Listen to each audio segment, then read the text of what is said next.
오늘도 새벽을 깨워 이 기도의 자리에 나오신 성도님들을 주님의 이름으로 환영하고 축복합니다. 기도하겠습니다. 살아계신 하나님 은혜 감사합니다. 오늘 하루도 우리를 깨우시고 또 새 생명을 허락하시니 감사합니다. 하나님이 하루 선물로 허락하신 오늘이 우리의 육신을 쫓아 사는 하루가 아니라 성령을 따라 사는 우리의 인생이 되게 도와주시옵소서. 날마다 우리 안에 싸움이 일어납니다. 날마다 우리 안에 인생의 핸들을 쥐고 소유권을 가지고 날마다 싸움이 일어납니다. 주님, 그럴 때마다 우리 안에 계신 성령을 의지하며 날마다 성령 하나님께 우리의 인생의 주도권을 넘겨드리며 맡겨드리는 우리 모든 대한가족들 되게 도와주시옵소서.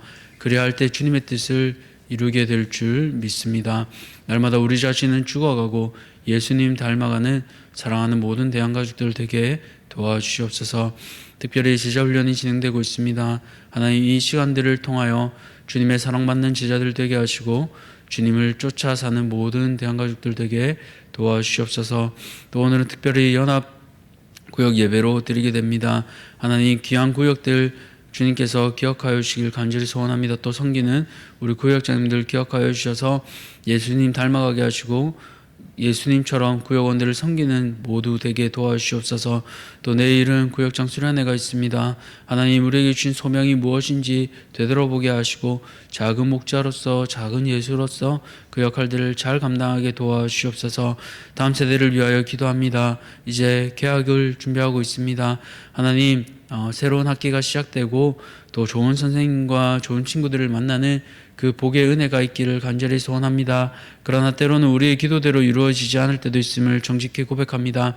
그러나 주님, 그 안에서 이루어지지 않는다 하여도 먼저 우리가 예수님 닮게 하여 주셔서 우리가 좋은 사람들 되게 하시고 우리 자녀들이 믿음의 사람들로 승리할 수 있도록 하나님 은혜 베풀어 주시옵소서.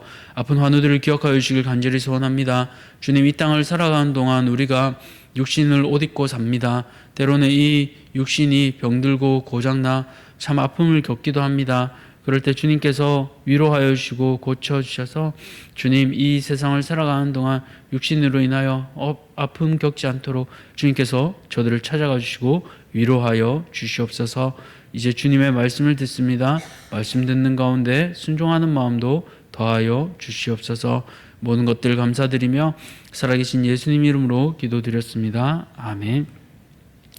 오늘 하나님께서 우리에게 주시는 말씀은 마가복음 9장 30절에서 37절까지 말씀, 마가복음 9장 30절에서 37절까지 말씀입니다. 신약성경 70쪽에 있는 마가복음 9장 30절에서 37절까지 말씀, 우리 다 찾으셨으면 함께 교독하겠습니다. 그곳을 떠나 갈릴리 가운데로 지날새 예수께서 아무에게도 알리고자 아니하시니 이는 제자들을 가르치시며 또 인자가 사람들의 손에 넘겨져 죽임을 당하고 죽은 지 3일 만에 살아나리라는 것을 말씀하셨기 때문이더라. 그러나 제자들은 이 말씀을 깨닫지 못하고 묻기도 두려워하더라. 가버나움에 이르러 집에 계실새 제자들에게 물으시되 너희가 길에서 서로 토론한 것이 무엇이냐 하시되 그들이 잠잠하니 이는 길에서 서로 누가 크냐 하고 쟁론하였음이라. 예수께서 앉으사 12제자를 불러서 이르시되 누구든지 첫째가 되고자 하면 뭇사람의 끝이 되며 뭇사람을 섬기는 자가 되어야 하리라 하시고 어린아이 하나를 데려다가 그들 가운데 세우시고 안으시며 제자들에게 이르시되 누구든지 내 이름으로 이런 어린아이 하나를 영접하면 곧 나를 영접함이요 누구든지 나를 영접하면 나를 영접함이 아니요 나를 보내신 이를 영접함이니라. 아멘. 오늘 예수의 길은 처음과 끝입니다. 예수의 길은 처음과 끝입니다 라는 제목으로 말씀을 함께 나누고자 합니다. 모든 일에는 시작과 끝이 있습니다. 오늘 우리는 3.1절을 맞이하여 또 이렇게 광복을 누리고 자유를 누리고 살아가고 있습니다. 그러나 그것은 1919년 3월 1일 우리 선조들의 독립투쟁으로 또 그 시작이 있었기에 1945년 8월 15일 광복으로 아름답게 결말이 났습니다. 누군가의 이 독립운동이 있었기에 우리는 아름다운 이 결말을 맞이하고 있는데요. 이것은 결코 쉬운 일은 아니었습니다. 수많은 선조들의 피와 땀으로 이루어졌습니다. 때로 일제의 압박과 회유도 있었지만 우리는 광복을 맞이하게 되었습니다. 어떻게 가능했을까요? 바로 나라를 사랑하는 선조들의 마음이었습니다. 김구 선생님의 말씀처럼 그들의 평생 소원은 첫째도 대한 독립이었고 둘째도 대한의 독립이었습니다. 그 마음이 나라를 사랑하는 모두에게 있었기에 오늘 후손인 우리가 그 기쁨을 누리고 있습니다. 그렇다면 성도로 살아가는 우리에게도 어떤 소원이 있어야겠지요. 그 소원은 무엇일까요? 우리의 소원은 바로 예수님을 닮아가는 겁니다. 그렇게 닮아가려면요, 예수님의 뜻을 바르게 알아야겠죠. 그런데 오늘 본문은 이 예수님의 뜻을 오해하는 제자들과 또 그런 제자들에게 다시 한번 제자도가 무엇인지, 예수님의 길을 걷는 것이 무엇인지를 주님께서 말씀하고 계십니다. 특별히 오늘 이 말씀을 통해서요, 예수님의 소원인 예수님의 길은 무엇이며 또 제자된 우리는 어떻게 그 길을 걸어야 할지 오늘 주시는 교훈을 통해 그 말씀을 따라 살아가기를 축복합니다. 그렇다면 첫 번째로 예수님의 길을 걷기 위해 우리가 기억해야 할 처음과 끝은 무엇일까요? 그것은 바로 부르심, 즉 소명의 처음과 끝을 기억해야 합니다. 앞서 제자들이 귀신을 쫓아내지 못한 이 믿음 없음을 끝나고 이제 예수님께서는 장소를 바꾸십니다. 가이사랴 빌립보를 떠나 갈릴리로 가시는데요. 30절에 아무에게도 알리고자 아니하시니라고 하고 있습니다. 이것은 제자들에게 집중하신다라는 의미입니다. 이제 예수님께서는 다른 많은 무리를 향한 공적 사역을 멈추시고 제자들에게 집중하고 계십니다. 그것이 집이 아니라 갈릴리로 가는 길 가운데서 이루어지고 있습니다. 왜 하필 길 위에서 말씀하셨을까요? 예수님을 안다는 건 그가 어떤 길을 가는지를 바로 알아야 한다는 겁니다. 더 나아가 참 제자는 그 예수님이 가시는 길을 함께 걷는 사람들인 것을 마가는 문학적으로 이 길이라는 장치를 통해서 보여주고 있습니다. 그런데 제자들은 그 길을 함께 걷고 있나요? 겉모습으로는 그렇습니다. 그러나 동상이몽인 것 같습니다. 그것을 어떻게 알 수 있습니까? 31절에 보시면 예수님께서 가실 길을 말씀하셨어요. 예수님께서는 인자가 사람들의 손에 넘겨져 죽임을 당하고 죽은 지 3일 만에 살아나리라라고 하셨습니다. 그런데 제자들은 그 길을 가고 싶지 않습니다. 그래서 어떻게 표현합니까? 이 말씀을 깨닫지 못하고 묻기도 두려워하더라라고 표현하고 있습니다. 사실 예수님의 길인 고난과 죽음은 예수님께서 처음 말씀하신 것이 아닙니다. 앞서 8장에 보면 동일한 말씀을 하셨고요. 베드로는 이에 대해 예수님을 붙잡고 항변하기까지 했습니다. 그렇기에 제자들은 이 내용을 정말 모르는 것이 아니라 회피한다라고 볼 수 있습니다. 왜냐하면 묻지 않은 이유도 두려움 때문입니다. 예수님이 가르치신 것처럼 제자들이 살아야 되는데 그 길을 가는 게 두렵기 때문입니다. 우리는 이 장면을 보면서 쉽게 제자들을 비난하게 됩니다. 스승이 죽으러 가는데 그 길을 따르면서 왜 저렇게 용기 없이 저러고 있나라고 말이죠. 그런데 처음부터 제자들이 그랬나요? 그렇지 않습니다. 처음 부름받았던 4명의 제자들을 한번 생각해 보십시오. 마가복음 1장을 보시면요. 처음 어부 출신의 이 4명은요. 모든 것을 다 버리고 떠났습니다. 생계, 가족, 그들의 모든 인생이 오롯이 담긴 그 그물을 즉시 버리고 예수님을 따랐던 것을 우리는 알 수 있습니다. 그런데 그렇게 다 내려놓고 인생을 다 주님께 걸었던 제자들이 왜 이 장면에서는 이렇게 변해 있을까요? 3년간 제자들이 예수님을 따라다니면서요. 참 고생을 많이 했습니다. 같이 배 타고 가다가 태풍을 만나기도 하고 죽을 뻔하기도 하고 그런데 스승인 예수님은 그냥 주무시고 계시고 또 어떻습니까? 전도 여행 다니다 보면 거절당하기도 하고 핍박당하기도 하고 늘 환대받고 꽃길을 걸었던 게 아니었습니다. 그러다 보니 그런 마음 들지 않겠습니까? 이게 맞나? 이게 내가 가려고 하던 그 길이 맞나? 그런 생각하지 않았을까요? 그렇게 생각하고 수지타산 다 해보니까 이거 아니지 않나 그런 생각들이 문득문득 들었을 겁니다. 그래서 결국 가룟 유다는 실망하고 예수님을 버리기까지 하잖아요. 이처럼 제자들이 실패하는 모습을 보면서 우리는 제자의 길을 계속 걷기 위해 어떻게 해야 하나라는 고민을 하게 됩니다. 그 답은 아까 말씀드린 것처럼 부르심, 소명의 처음과 끝을 기억할 때 우리도 주님의 길을 걸어갈 수 있습니다. 먼저 부르심의 처음인데요. 우리의 사명을 점검하기 위해서는 처음을 다시 돌아봐야 합니다. 어떤 일이든 처음이 중요하잖아요. 나를 부르신 예수님. 그래서 오늘 예수님께서도 제자들을 부르셨던 그 첫 장소, 바로 사명지인 갈릴리 가운데로 지나가십니다. 제자들이 그 길 걸으면서 그 바다 보면서 어떤 마음이 들었겠습니까? 마음이 지쳐서 우리가 사역을 그만두고 싶을 때 우리는 우리 자신을 부르셨던 그 첫 감격의 자리를 기억해야 합니다. 은혜의 자리를 다시 한번 되새겨야 합니다. 아, 나를 부르셨지. 아무것도 아닌 나를 주님께서 그 자리에서 불러주셨지. 그 은혜를 기억하며 살아가야 합니다. 그런데 그렇게 사역하다가 또 은혜가 떨어질 때가 있잖아요. 그럴 때 어떻게 해야 합니까? 그때는 부르심의 끝을 생각해야 합니다. 제자들이 예수님의 말씀을 이해하지 못하고 두려워만 했던 것은 그 앞부분만 기억했기 때문입니다. 31절을 보시면 인자가 사람들의 손에 넘겨져 죽임을 당하고, 여기서 앞에 고난당하는 장면만 계속 기억하잖아요. 그런데 가장 중요한 게 뒷내용입니다. 무엇입니까? 죽은 지 사흘 만에 다시 살아나리라. 이게 기독교 신앙의 가장 중요한 부분 아닙니까? 부활신앙이 없으면요, 우리가 이 고생할 필요 없잖아요. 3.1절 휴일에 좀 더 자면 되는데 왜 새벽을 깨워서 이 자리에 나오셨습니까? 잠과 싸우며 나왔잖아요. 바로 왜 이렇게 나왔습니까? 제자로 살아가기 위해서, 주님 음성에 귀 기울이기 위해서 우리가 이 자리에 나왔지 않습니까? 살아가면서 우리는 많은 고난과 환난을 겪게 됩니다. 그러나 그 끝도 고난과 환난이라면 이 생활을 하는 것이, 주님의 길을 따르는 것이 결코 쉽지만은 않을 것 같습니다. 그런데 그 끝에 주님께서 어떤 모습으로 오십니까? 바로 영광스러운 모습으로 나타나시잖아요.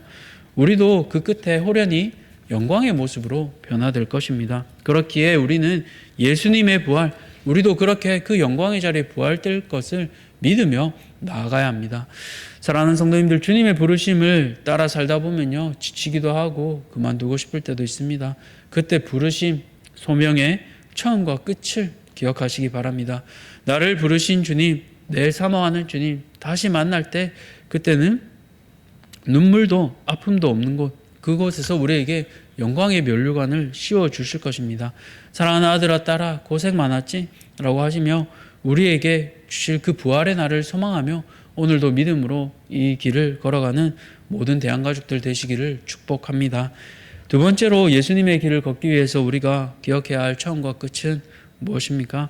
바로 섬김의 처음과 끝을 기억해야 합니다. 예수님의 길을 걷기 위해서는 우리가 두 번째로 섬김을 기억해야 되는데요. 이제 갈릴리를 지나 가버나움에 도착합니다. 근데 가는 길에 제자들 간에 논쟁이 있었던 것 같아요. 33절을 보시면 예수님께서 제자들에게 너희가 길에서 무엇을 토론했니? 라고 물으시니까 제자들이 조용해집니다. 왜 제자들이 갑자기 꿀먹은 벙어리가 되었을까요? 그것은 바로 그 내용이 스승인 예수님께 말하기 부끄러운 내용이었기 때문입니다. 무엇 가지고 제자들이 증론했습니까? 누가 크냐라는 내용입니다. 마가복음에는 없습니다만 마태복음 18절에 동일한 내용을 보면 제자들이 대놓고 예수님께 물어봅니다. 누가 큽니까 주님? 이라고 말이죠. 왜 제자들은 그렇게까지 했을까요? 당시 로마 사회에서는 또 고대 근동 문화에서 가장 중요한 게 명예와 수치입니다. 마치 일본 사무라이 무사들처럼요. 그렇게 공동체 내의 지위가 가장 중요한 가치입니다. 그래서 제자들은 그들 중에 누가 앞으로 예수님의 나라에서 가장 큰 명예를 받을 만한가를 계속 교만하게 논쟁한 겁니다. 그런데 예수님께서는 이렇게 세상의 기준으로 살아가는 그 제자들의 시선을 교정해 주세요. 어떻게 하십니까? 우리 35절 말씀 우리 함께 읽겠습니다. 시작. 예수께서 앉으사 12제자를 불러 이르시되 누구든지 첫째가 되고자 하면 무사람의 끝이 되며 무사람을 섬기는 자가 되어야 하리라 하고. 아멘. 예수님께서는 먼저가 되고 싶으면 두 가지를 하라고 하십니다. 첫째가 되고 싶으면 끝이 되고 섬기는 자가 되라. 제자들이 이해하기에는 어떻게 보면 어려운 말일 수도 있는데요. 왜냐하면 당시 유대 사회에서 첫째라는 것은 사회적 자리입니다. 보통 종교 정치와 같이 지배층에 있는 대제사장, 왕, 서기관 등을 의미합니다. 가장 높은 자리예요. 그러니까 제자들은 내가 대제사장 돼야지, 내가 다음에는 이 높은 자리 가야지, 그걸 두고 서로 싸우고 있습니다. 근데 예수님께서 가라고 하신 자리는 뭐예요? 끝. 마지막은 어떤 사람들의 자리입니까? 마지막은 사회적으로 어떤 권리도 행사할 수 없는 그런 신분에 있는 속한 사람을 가리켰습니다. 그러니까 쉽게 얘기해서 우리로 치면 옛날 조선시대 백정과도 같은 겁니다. 인구조사에서도 제외되는 그런 사람들입니다. 그러면서 마지막으로 한 가지 더, 끝이 되면서 섬기는 자가 되라고 하셨습니다. 섬긴다는 것, 이 섬기는 당시 식탁에서 식사하는 사람의 필요, 즉 물이나 음식을 갖다 주는 그 종을 의미합니다. 이 일을 누가 했습니까? 가장 낮은 종이나 여자들이 했습니다. 그러니까 제자들을 들을 때 굉장히 충격적인 말입니다. 오늘 성도님들 보고 첫째가 되고 싶은데, 성도님들이 생각할 때 사회적으로 가장 보잘것없는 자리, 사람들이 무시하는 자리에 가서 가장 낮은 일을 하라고 주님께서 말씀하고 계십니다. 쉽습니까? 어렵습니까? 어렵습니다. 저로 치면 사무실에서 말씀 연구하면서 주석 찾고 묵상하고 이 일이 첫째 되는 일 같은데요. 그런데 그거 하지 말고 냄새나는 휴지통도 좀 비우고 식당 봉사하면서 냄새나는 음식물 쓰레기도 겸손하게 치우라고 하시는 거예요. 남들 하기 싫어하는데 그게 첫째 되는 일이다라고 말씀하시는 겁니다.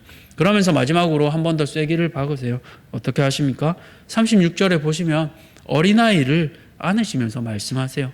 비유로 상징적으로 말씀하시는 겁니다. 어린아이를 누구 가운데 세우고 계세요? 제자들 가운데. 제자들은 밖에 안에 중심에는 그 아이를 일부러 세우십니다.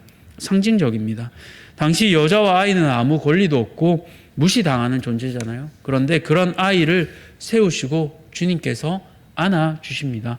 이 안으셨다가 원어로 델코마이라고 하는데 친구나 가족들을 따뜻하게 안아줄 때 쓰는 단어입니다. 그러니까 누구도 환영받지 못하는 사람, 그들을 주님께서 이렇게 따뜻하게 안아주신다는 거예요. 이것이 바로 세상이 아닌 하나님 나라의 원리입니다. 이처럼 예수님께서는 보여주시면서 높아지고 싶으면 낮아지라고 말씀하십니다. 어디까지 낮아지라고 하십니까? 당시에 종이나 하던 시종되는 자리, 바로 섬김의 자리입니다. 그 섬김의 자리가 원어로 디아코노스, 영어로 디컨, 우리가 집사라고 호칭하는 그 단어 디아코노스입니다. 집사의 직분이 얼마나 귀한지 우리가 한번 생각해 볼 수 있는데요. 그렇게 누구를 섬기라고 하셨어요? 어린아이 같이 전혀 사랑받지 못하던 사람들, 그런 사람들을 주님께서는 오히려 제자들 가운데 세워주십니다. 우리는 이 땅을 살아가며 주님의 길을 걸으려 합니다. 그러나 세상 문화에 젖어 있어서 한편으로는 내 길을 걷고 싶어 합니다. 오늘 그러나 주님께서는 낮아져서 연약한 사람들을 섬기라고 하십니다. 그런데 예수님께서는 말로만 하지 않으셨어요. 먼저 주님께서 모범을 보여주셨습니다. 어떻게 해요? 첫 자리인 저 천국 위에서 그 하늘 보좌에서 끝자리인 이 세상으로, 그리고 가장 낮은 모습으로 우리를 섬기기 위해 말구유에 태어나셨잖아요. 그리고 사람 취급하지 않는 그 아기의 모습으로 이 땅에 오셔서 모든 사람들을 섬기셨습니다. 이처럼 우리 주님께서 먼저 모범을 보여주셨습니다. 사랑하는 성도님들, 오늘 우리는 높아지려 합니까? 아니면 낮아지려 합니까? 높아지려 할 때마다 낮아지셔서 성육신하신 그 예수님을 기억하시기 바랍니다. 그리고 그 사랑으로 내가 섬겨야 할 연약한 지체를 돌아보시기 바랍니다. 오늘 3.1절을 맞아 또 구역 연합 예배로 드리게 되는데요. 우리 구역원 중에 특별히 내가 섬겨야 할 사람은 누구인지 우리가 기억하며 함께 격려하며 나아가면 좋겠습니다. 말씀을 맺겠습니다. 예수님의 길을 걷는 것은 결코 쉽지 않습니다. 가끔 포기하고 싶을 때도 있습니다. 그럴 때 처음과 끝을 기억해야 합니다. 나를 부르신 주님, 그리고 그 끝에는 부활의 때 우리도 영광스러운 모습으로 주님과 함께 변화될 것입니다. 그렇게 변화되기 위해 우리는 이 땅 가운데 섬김의 자리, 디아코노스, 섬기는 자와 어린아이와 같이 가장 낮은 자를 섬겨야 합니다. 내 힘으로 섬길 수 없습니다. 내 힘으로 사랑할 수 없습니다. 그러나 먼저 첫 자리 되는 저 천국에서 끝자리인 이 낮은 자리에 오신, 또 말구유에 누이셨던 그 예수님을 기억하시기 바랍니다. 그리하여 십자가에 달려 죽으신 주님, 그 주님의 은혜를 기억하며 예수님처럼 겸손하게 지체들을 섬기는 모든 대한가족들 되시기를 주님의 이름으로 축복합니다. 기도하겠습니다. 살아계신 하나님 감사합니다. 예수님의 길을 걷기 위해 제자들을 살아가기 위해서는 처음과 끝이 우리에게 필요합니다. 주님께서 우리를 부르셨던 그 사명의 첫 자리, 나를 부르신 그 예수님을 기억하며 우리의 사명의 첫 자리를 기억하게 도와주시옵소서. 또 때로 은혜가 떨어질 때마다 우리의 이 끝에 주님께서 죽으러 가시지만 부활하신 것처럼 우리의 끝은 영광스러운 부활임을 기억하게 도와주시옵소서. 그리하여 저 부활 소망을 가지며 날마다 주님 닮아가는 우리 모든 성도님들 되게 도와주시옵소서. 그 부활 소망을 가지고 삶에서 살아갑니다. 섬김의 자리를 찾으며 모두가 높아지고 싶지만 낮아지라고 하신, 그리고 그것을 성육신 하신 모습으로 보여주신 그 예수님을 기억하며 우리도 이 땅에서 가장 낮은 어린아이와 같은 지체들을 찾아가 사랑으로 섬기는 모든 대한가족들 되게 도와주시옵소서. 모든 것들 감사드리며 살아계신 예수 그리스도 이름으로 기도드렸습니다. 아멘. 하늘에 계신 우리 아버지여, 이름이 거룩히 여김을 받으시오며 나라가 임하옵시며 뜻이 하늘에서 이루어진 것 같이 땅에서도 이루어지이다. 오늘 우리에게 일용할 양식을 주셨고 우리가 우리에게 죄 지은 자를 사하여 준 것 같이 우리 죄를 사하여 주셨고 우리를 시험에 들게 하지 마시옵고 다만 악에서 구하시옵소서. 나라와 권세와 영광이 아버지께 영원히 있사옵나이다. 아멘. 오늘은 차성로 교회 김주석 목사님을 위해서 기도하겠습니다.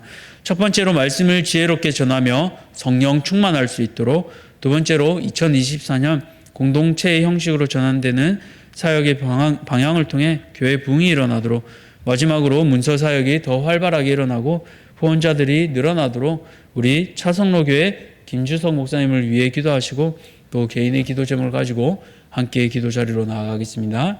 기도하겠습니다.